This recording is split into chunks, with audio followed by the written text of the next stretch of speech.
It's nice to see you. Thank you for being on with us. Who was the best quarterback you played with? Great question. It was Ryan Fitzpatrick.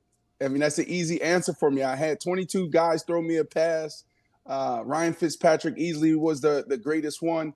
I was just on another show and we were talking about Phillip Rivers, right? When I was playing with Ryan, when I had Chad Pennington, when we had Josh McCown go from, substitute teacher to back to the Chicago Bears and then lead the Bears to the number one Chicago Bears offense ever, I realized that the quarterback position was 80% mental, 20% physical. Now, if we're going physical, then I got to start with Jay Cutler, right? There wasn't a pass that he couldn't throw.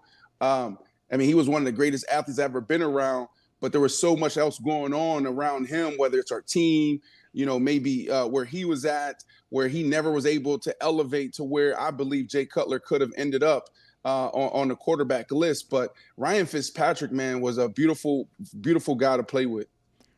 There you go. Yes, there go my baby. That's my baby. That's my baby. I should have mentioned, by the way, he'll be part of the in-studio team for Netflix's NFL Christmas Day doubleheader broadcast. He'll be doing Lions. Let's go. Vikings live pregame show starts at 4 p.m. Before you came on with us, we were talking about concussions here, and I don't think that we have any real knowledge of what it means to have your head scrambled. Can you explain to us any of the details? I don't know if you ever had much experience with concussions, but the parts that people don't know about lack of sleep or how you actually get affected and scared, what can you tell us that people don't know? Wow. The first thing that came to mind when you said, I actually got goosebumps and chills right now. As soon as you said that, the first thing I thought about was my only concussion, and it was in my contract year. And it was when I was in my sauna at home, and I was like, oh, this concussion thing is real. It's when I just literally just put my head down, just close my eyes. I wanted to sit a little bit, maybe 15, 20 minutes in a sauna. And as soon as I put my head down, I almost tipped over. And then I jumped out. I didn't know if it was because of the heat, and that probably wasn't a good idea at the time. And I did not tell this to the team because it was my contract year. If I had lost games, I probably would have lost a big deal. And so I got out the sauna. Then I, got dressed. I went to go put on my shoes, and I fell over again. And that was 2 weeks after the concussion. I said, dang, this 2 weeks ago I had this concussion. And every time I would bend over to put my shoes over, close my eyes, I would just fall. I would just almost fall over. It was very scary at the time. And I had to promise my lady that I would never do that again. But what I was thinking about was my kids that never came. I was thinking about my kids that I have now, Z, Ziggy, and Zoe. I said, there's no way they're going to take me off this football field. I came too far. I'm from the poorest county in all of Pennsylvania, one of the toughest cities, poverty-stricken. There's no way I'm going back there. That's the only thing I could think about. So all I was saying is I'm finishing this year. I end up finishing having over 100 catches, another Pro Bowl year. And I went on to the Miami Dolphins, came down here with you, Dan. You did not invite me on the show at the time. I think you was at ESPN. You was with the bad guys at the time. So that was my situation with concussions. We recently talked about something that Quentin Jammer, I believe you played against Quentin Jammer. Quentin Jammer said in 2010 he played 8 games just shit-faced drunk. And I'm like, that's not possible. You cannot cover Brandon Marshall if you're drunk. You can't cover him when you're sober. Do you think it's possible that he was shit-faced drunk for, he said 8 games in 2010 or 2011? Your show is going to turn to something different because I'm about to give some viral bites myself. I played high one game, and I had 3 touchdowns. It was Chicago Bears against the San Francisco 49ers. Now, I wasn't high off of no drugs or weed, well, that type of drugs, no street drugs.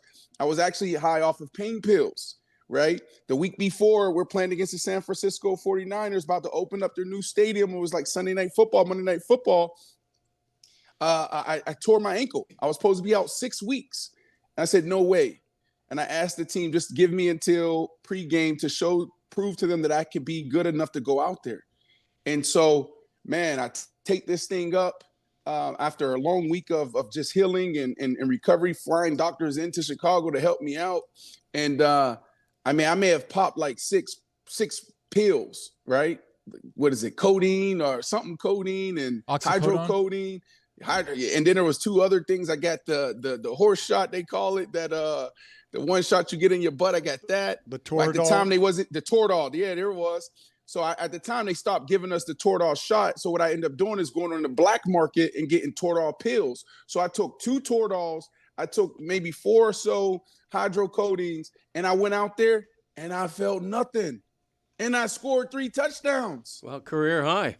3 touchdowns. So, yes, a guy can go out there drunk for 8 games and play pretty good football. What do you remember about how your thinking was affected? Because you had 5 catches for 48 yards. You had the 3 touchdowns. You have some cognizant memories of how it is that you felt, or you just felt nothing? No, I just remember. I just remember taking them, right before we went out, and just being like, "Holy sh!" I'm trying to stop cursing here, so can't say that because my mom is watching your show. She's a big fan. But I'm like, holy, what is happening? I was scared. I said, I may have made a mistake. I don't feel the pain, but am I going to be able to remember all these plays? But I was fine. I was fine. I really was fine. I was able to navigate through it. So there was no lacks in that area. Brandon, the season opener in 2008 against the Chargers and Quentin Jammer, you had 18 catches for 166 yards. He was drunk. And a touchdown. He was drunk. Yes. He was drunk. How you give up 18 catches? He was drunk. No, it wasn't against Quentin Jammer. That was more so on Antonio Cromartie. Crow. He had 11 tackles, though, Quentin Jammer, so you got to think maybe there's a chance that was near you. Yeah, so 2011, that was a different year. You should have asked. Now, mental health is a real thing. I think when did he retire, right? Because 2011, the first time I faced Quentin Jammer, and I used to see him twice a year, was in 2006. And that was actually my welcome to the NFL moment, was Quentin Jammer. So Coach Shanahan, it was week 6. So Coach Shanahan called me on an off day, and he brought me in his office, and he said, I'm putting you in now. He said, here's your package, and here's who you're going against. I think this is a great matchup for you. You're 6'5", 230. He's like slow. He's stiff. You're going to be able to dominate this guy, but this is your time. It's time to go. It's going to be about 20, 30 plays. You're the third receiver now, okay? You ready? I said, yeah, I'm ready. So I go out to Best Buy, buy myself a TV that I couldn't afford at times when those big TVs was thousands of dollars. And I went outside my budget. I said, man, I'm going to go buy this, so I got to pay it off, man. I got to go out, ball out on Sunday. Man, I get out there on Sunday, Quentin Jammer jammed me up. Quentin Jammer, I said, this is a grown man. I couldn't get down the field. I said, man, what Coach Shanahan set me up for failure. So that was my experience with Quentin Jammer, and there was so much respect for him after that. And those years after, they started to deteriorate a little bit. So maybe he was just in a different headspace in 2011. Well, I remember the game that you had against Darrelle Revis because you were as formidable as there was at the position. Give me a guy that you went up against like that where you would put even ahead of Quentin Jammer, because that's at the beginning of your career. Yeah. You then learn some things. But give me later in your career. You're established and you're going up against somebody and you're like, this is a problem. Yeah, a couple guys, right? So when I was young, there was always like these grown men, right? I'm like, oh, this is the NFL, grown men. Quentin Jammer was one of those guys. Another guy was Al Harris. Al Harris, defensive back coach, I believe, for the Dallas Cowboys maybe now. He used to play for the Green Bay Packers. He was a grown man, okay? Now when you look at my peers, of course, you have Darrelle Revis out there. You have Aqib Talib. You have Richard Sherman. You have some great matchups out there. But there were some interesting guys too, right? There was guys I was like, oh, I wasn't prepared for him. And there was guys I feel like kind of made their career or started their career off of games like against me. Gilbert, so bump and run Gilmore, okay? So he was one of those young guys. I was like, okay, he's interesting. I got to watch a little bit more film on him. Another guy was I'm sorry, I'm missing his name. The defensive back that Coach Belichick benched in the Super Bowl. We always like, what is Malcolm happening? Butler. Yeah. Malcolm Butler shut me and Alshon Jeffrey down when we were in Chicago. This dude came off the bench. He looked like he came out at a bar, and he just shut us down. And then there was another guy, Xavier Howard from the Miami Dolphins. Xavier Howard was a dog, right? So there were some guys out there, but of course, the big dogs, Champ Bailey, Darrell Revis, those were some grown men and some really cool matchups. And another one that I probably never beat this guy, or I had some great matches against Darrell Revis, but Charles Woodson. Charles Woodson was 50 years old, and I couldn't understand why he was still keeping up with me. Fluid hips. well, you mentioned Malcolm Butler. That body, you're just looking at that body, and you're like, that can't cover me, correct? Correct, 100%. He looks like your guy over there. What's this guy that asked me the question about?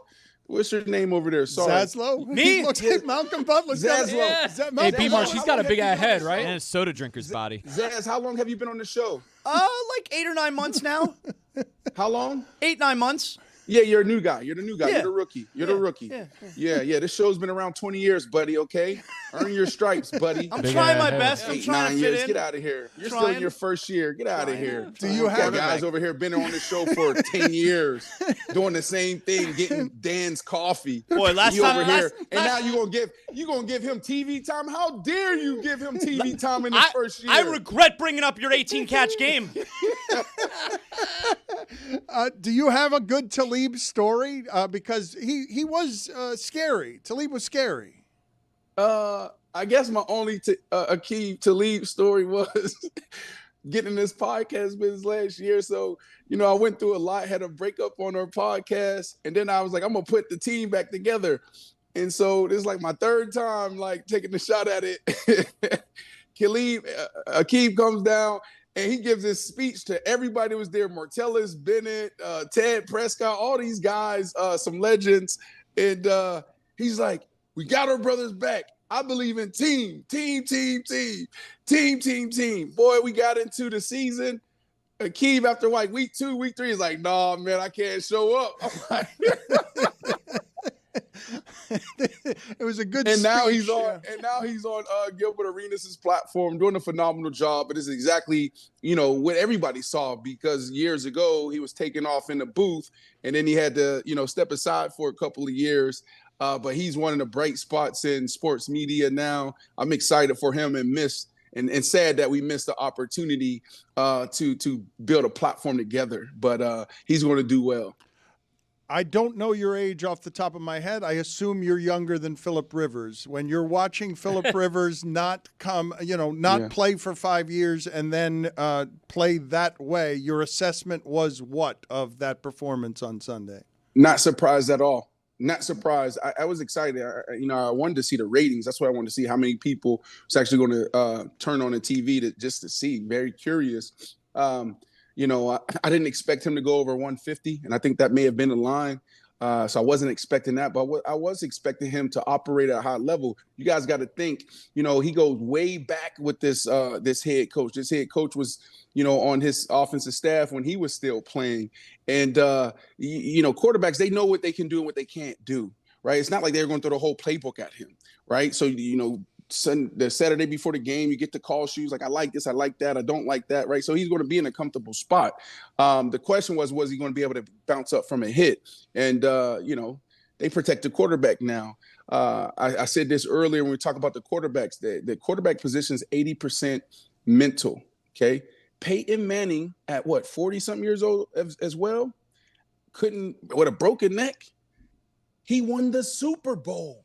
He couldn't pass. He couldn't make a throw the ball past 25 years. Who's this guy over here shaking his hand? Who's this guy? That's Tony. That's Tony. What up, BM? What up? No, what I was going to say is the defense really carried him. He went 9 for 9 touchdowns, 17 picks that season. Brock Osweiler also helped a little bit. But, no, I agree. Hold on. I like you. I like you. Me One, too. because I you're like wearing you. a daily shirt. I love those guys down in Miami. Those are my guys. Those are our guys. Yes, my guys. Yes, shout out to Chris. But and also, your stuff, because I was going to go there, but you cut me off when you start doing a little hand gesture. Great defense. They can run the ball. They could do it all. Brock Osweiler, that's where you missed me. Brock Osweiler, they paid him all that money, and he stunk it up. He was trash. I agree. He stunk it up. But Peyton Manning was able to do his job.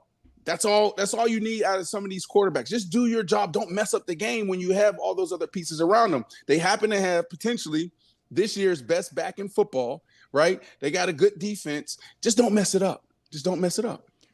I like you though, man. How long you been on this show? 5 years. All right, you're an OG. You're Better OG. than Zaz. Big ass head, Zaz. Why does Zaz got the better seat than you? Like, that doesn't make any sense. You guys should switch right now. Game Like, recognized. Game. Talk Great to him. question. Talk to him. Talk to him. The man said Switch switch now. seats. Give me what you got on Tua and the hold on. Go back to that camera angle. Who's that guy? Who are you pointing at now? Greg Cody? Are you pointing? No, not Pop. So don't do that. All right. I got a question. For No, Brandon, though. go to the other camera angle where we just switched. No, black guy. DEI. That guy right there who's not smiling. Hockey Roy. Go back. No, go back. Got to be Mike Ryan. That guy. Who is that guy? Why doesn't he smile? He needs to have his own show. Why aren't you smiling, buddy? You okay? It's Christmas. I no longer time. believe you're a big fan of our show. He's been around for longer than most of the people around here. I do appreciate you coming in here and calling him Pops and Thank you. respecting the generational talent. Off of last night's game, Tua and the Dolphins, we have been pretty hard on the idea that there's been a regression there. Your thoughts on what the Dolphins need to do at quarterback? Oof. Yeah, it's just, man, I hate to talk like this, man. I guess it's part of our job, right? You know, my job now that I'm on this side of the line with you. If you want to win a Super Bowl, you know, Tua is not the guy who's going to help you win a Super Bowl, but Tua, you got to respect the couple years that he gave you, that came in here and gave some stability and had some phenomenal years, but something's off there. You know, call it concussions, call it, you know, relationship with Tyreek Hill. You know, Tua is an interesting one. I think that, you know, that decision is going to be on Mike. If the general manager decide to keep Mike McDaniel will have to decide, does he want to keep Tua? But what we got to realize this too, guys, is that relationship between a dog, number one receiver, and a quarterback is everything. There's been times I've been in the locker room as that dog, number one wide receiver, and man, I was in my quarterback's head. When I was young and how I approach situations, it tore up the whole offensive side. Our offensive coordinators can't think. They're holding the cards like this every day, shaking because they're like, man, if I don't call the right play and Brandon Marshall's not in it, I got to hear from him. Then you go to your quarterback. Your quarterback is frustrated. He can't go through his progressions. So the offense out of whack. You want those guys to be out there calm, cool, collected, and just going with the flow of the game, how they see the game, not saying I have to force it to someone.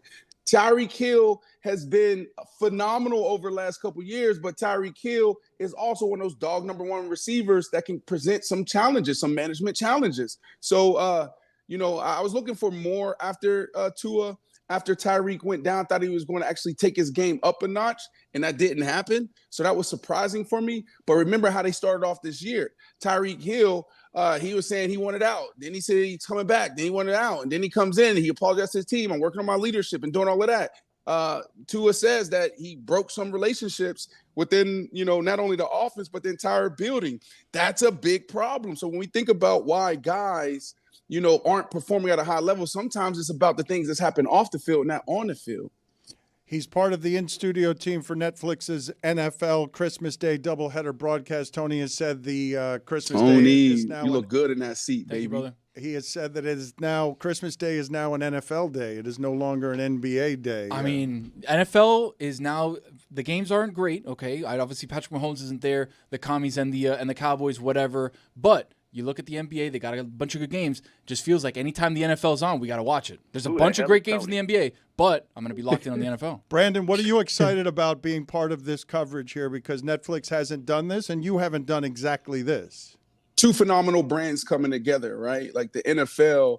I mean, this is a national holiday at this point every single Sunday. So being a part of the NFL, playing, and now on the other side of it, covering it and still having amazing relationships on that side of things, that's a huge honor, man. Sometimes you take that for granted in your youth, but looking back, it's like, man, I played in the National Football League. I get to cover the National Football League. And then Netflix jumping into the game. Oh my goodness, you got two beasts of brands and companies coming together, and I'm sitting right in the middle. So it's gratitude, right? And that's some of the things that I'm thinking about, like, when we open up and you got to say certain, I'm preparing already, like some of the things I want to say, and it's gratitude. Like I had an opportunity to play on Christmas Day as a player. You know how many people were watching me at home on Christmas Day catch a touchdown or catch a ball? Man, wow, God is so good. And now doing it on the other side on Netflix, just gratitude, man. Just, even what you guys are doing, man. Like you trailblazed this space for us, bro. You left traditional, you left linear to come on this side and said, no, I'm doing it this way because I think it's better for me and my voice and what the fans need. And the entrepreneur spirit that you had, bro. You understand? Like, you trailblaze this place for people like us, man. Just gratitude and just being thankful for what we have. Like, people don't know how hard it is to do this, right? Or how, to get these opportunities, right? Look at this. I'm messing around with your staff, but you're employing how many people, giving so many people opportunities. How many people have been launched off your show, right? Yeah, too many people. So gratitude. rap, I can Tony. preach all day. Too many.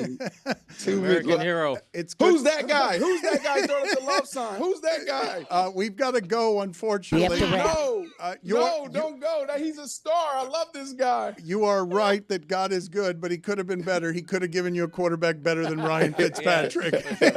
Go Knights, Brandon. Good seeing you, Brandon. Thank you for Love you making the guys. time. I do appreciate it. 1,200 yards in 13 seasons, 900 catches, 6 Pro Bowls. He was damn good, and he would have been in the Hall of Fame if he had a quarterback. One quarterback. Tony, how's it feeling there? Feels great. I was gonna actually say that he's massive. I saw him in person. Who, and Dan? And you? No. Yeah. He is. He's big. Being in that room, He's hard to cover. Brandon 6'1". Marshall. I saw him at the Super Bowl in LA, and I walked by and I was like, "Damn, I'm 6'4", 230," and I was like, "Damn, that guy's huge." Yeah, he was hard to cover. Holy shit! There weren't a lot of cornerbacks who could cover him.